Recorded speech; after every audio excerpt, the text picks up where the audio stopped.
আপনি কেন দলিল দিবেন? দলিল আপনি তার কাছ থেকে জেনে নেবেন যে জানাজার নামাজের পরে মুনাজাত নাজায়েজ, একটা দলিল দেন। আমি আপনাদেরকে টেকনিকগুলো বুঝাই দিই। ওনারা কি বলবে জানেন? ওনারা বলবে আপনাদেরকে নবী এটা করেন নাই।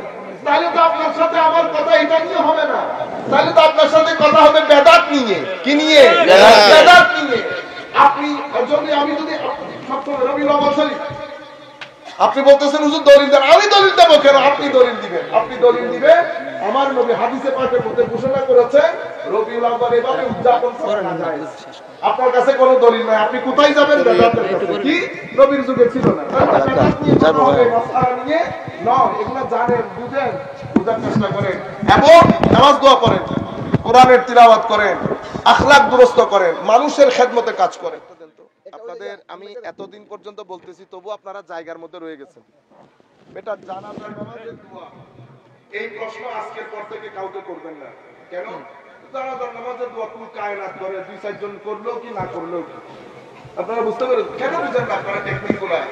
এগুলো আপনাদেরকে ডিস্টার্ব করে। কেন? কেন আপনারা বাংলাদেশ শুনে এখানে যদি ফারুক আজম নেমে আসে, উনিও যদি ফতোয়া দেন, দুইজন যাওয়ার সময় বলতে ফারুক আজমের দিন বুঝে আসে। ফারুক আজম দিন এখানে যদি পৃথিবীর সবচেয়ে বড় আলেমও বলে যায়, তো যাওয়ার সময় তিনজন বলবে সুতরাং এগুলা নিয়ে আপনারা মাথায় করতে ইচ্ছে না করলে না করুক। বাংলাদেশে যেমন সবে বরাত, আপনারা পুরো সবে বরাতের দিন সবে বরাত জায়েজ না জায়েজ এটা নিয়ে হারাইতেছেন। ওইটা নিয়ে হারাইতেছেন কেন?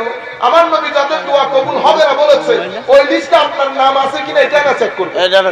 ঠিক আছে? ওগুলো না, জানাজার পরের দোয়া জায়েজ না জায়েজ এটা নিয়ে মাটামাটি করার দরকার নাই। সুন্নিয়ত এটার নাম না, সুন্নিয়ত আর উপরের জিনিস, সুন্নিয়ত আর উপরে।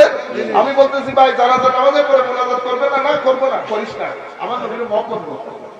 কি কর? আমার নবীরে মহব্বত কর, আলে বাইত রাসূলের মহব্বত কর। করিস না মুনাজাত, যখন ইচ্ছে করিস, সাথে থাকতে থাকতে সবাই করে। বুঝতে পেরেছেন?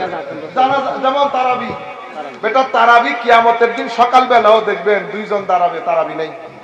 আপনি যদি এখানে কিতাব দেখি, কিতাবের সমুদ্র বইয়ে দেন, উল্টা লটকে দেন, কোন কায়দার মধ্যে তারাবি হয় না? মক্কা শরীফের মধ্যে কি 8 রাকাত করে?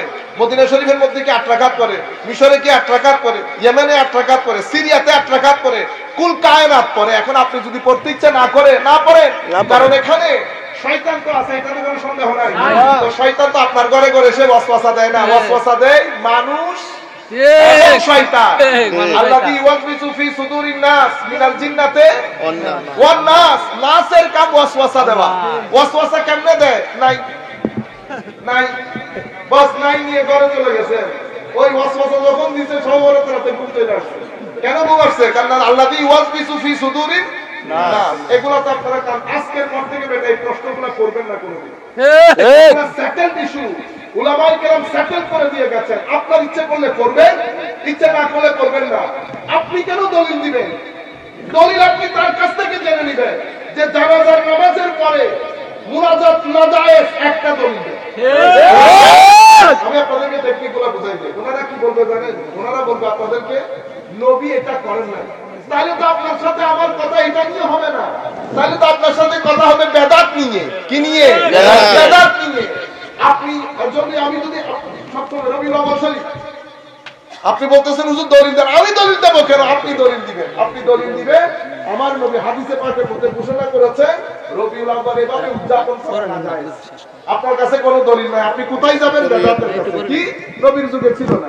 বেদাত নিয়ে কথা হবে, মাসআলা নিয়ে নয়। এগুলো জানেন, বুঝেন, বুঝার চেষ্টা করেন এবং নামাজ দোয়া করেন, কোরআনের তিলাওয়াত করেন, আখলাক দুরস্ত করেন, মানুষের খেদমতে কাজ করেন। এই যে মাহে রমজান আসতেছে, রমজানের মধ্যে অত্র এলাকার যারা গরিব গুরাবা আছে, ছেলেরা 15-20 জন ছেলে মিলে কিছু টাকা পয়সা তুলে আপনারা আপনাদের এলাকার গরিব গুরাবার মধ্যে ইফতারি বিতরণ করেন। গরিব গুরাবার যারা ছেলেরা আছে তাদেরকে কাপড় কিনে দিবেন। তাদের খুশি হলে আমার নবী খুশি হবে। ঠিক, তারা খুশি হলে আমার নবী খুশি হবে। লাখ দিন বসে ইফতারি করতেছেন, আপনার গরিবের ঘরের মধ্যে 2 কেজি চনা বুট নাই, আপনি যদি তাহাজ্জুদের সমুদ্র বইয়ে দেন, আমার নবী খুশি হবেন না? না না, নবী খুশি হবে না। আল্লাহ আমাদের মাশাআল্লাহ বহুত মুবারক করুন। আসসালামু আলাইকুম। জি হুজুর।